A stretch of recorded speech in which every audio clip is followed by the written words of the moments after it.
নমস্কার সবাইকে, প্রতিদিনের রান্নাঘরে আপনাদের সবাইকে অনেক অনেক স্বাগত। আজকে আপনাদেরকে দেখাবো কাঁচা কাঁঠালের তরকারি। আপনারা পুরো ভিডিওটি দেখে নেবেন আর আমাদের সঙ্গে থাকবেন। আর আমাদের চ্যানেলটি প্লিজ সাবস্ক্রাইব করে দেবেন আর অবশ্যই লাইক, কমেন্ট এবং শেয়ার করে দেবেন। চলুন তাহলে দেখে নিই রেসিপিটা।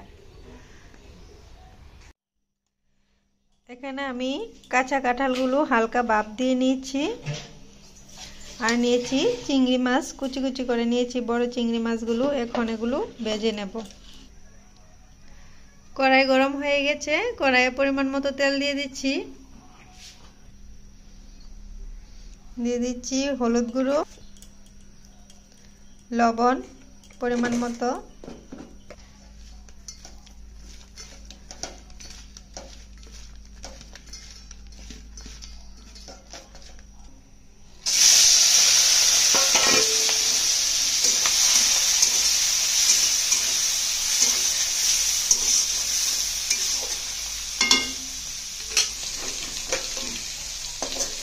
মাছগুলো ভাজা হয়ে গেছে, এখন নামিয়ে নিচ্ছি।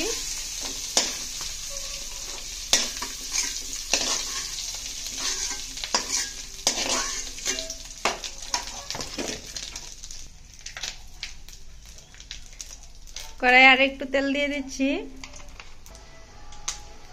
তেল গরম হয়ে এসেছে, এখন দিয়ে দিচ্ছি এলাচ, দারচিনি আর তেজপাতা।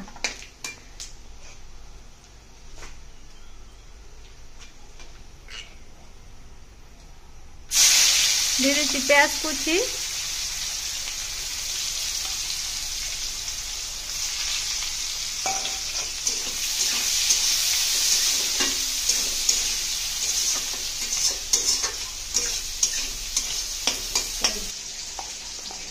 একটা বাটিতে আমি জিরা, আদা আর রসুন বাটা নিয়ে নিয়েছি। দিয়ে দিচ্ছি হলুদ গুঁড়ো, ধনিয়া গুঁড়ো, মরিচের গুঁড়ো। দিয়ে দিচ্ছি পরিমাণ মতো লবণ।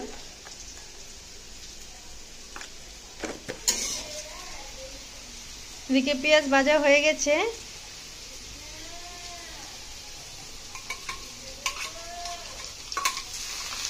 এখন দিয়ে দিচ্ছি মশলাগুলো।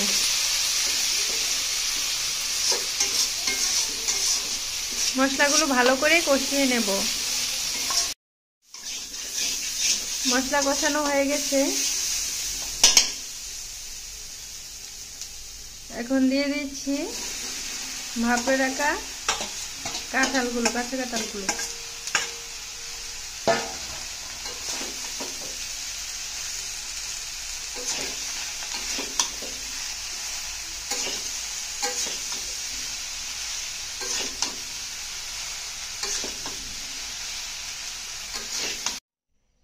এদিকে কাঁঠালের তরকারি রান্না হচ্ছে আর এদিকে আমি কচুর মোতা ভাজি করব। সেই জন্য মোতাগুলো কেটে ভালো করে ধুয়ে পরিষ্কার করে নিয়েছি। আর এখানে দিয়ে দিয়েছি হলুদের গুঁড়ো, মরিচের গুঁড়ো আর লবণ।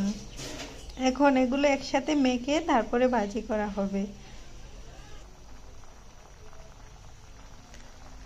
কাঁচা কাঁঠালগুলো কষানো হচ্ছে।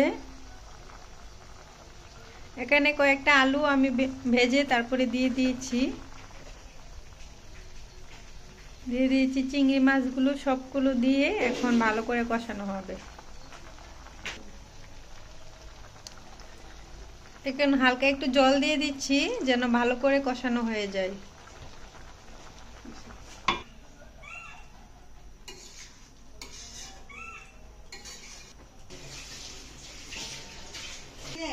তরকারিটা ভালো করে কষিয়ে নিয়েছি, একদম ভালো করে সিদ্ধ হয়ে গেছে কাঁঠালগুলো। কাঁঠালের তরকারিতে আর কোনো এক্সট্রা জল দেব না, এরকম শুকনো শুকনোই ভালো লাগে কাঁঠাল তরকারি। আমার রান্না কমপ্লিট, এখন নামিয়ে নেব। আর এদিকে কচু মোতাগুলো ভাজি করা হচ্ছে। দেখুন তৈরি হয়ে গেল মজাদার কাঁচা কাঁঠালের তরকারি। চিংড়ি মাছ দিয়ে এভাবে কাঁচা কাঁঠালের তরকারি খেতে কিন্তু খুবই ভালো লাগে। আপনারা এভাবে রান্না করে দেখবেন একবার, আশা করি আপনাদেরও ভালো লাগবে।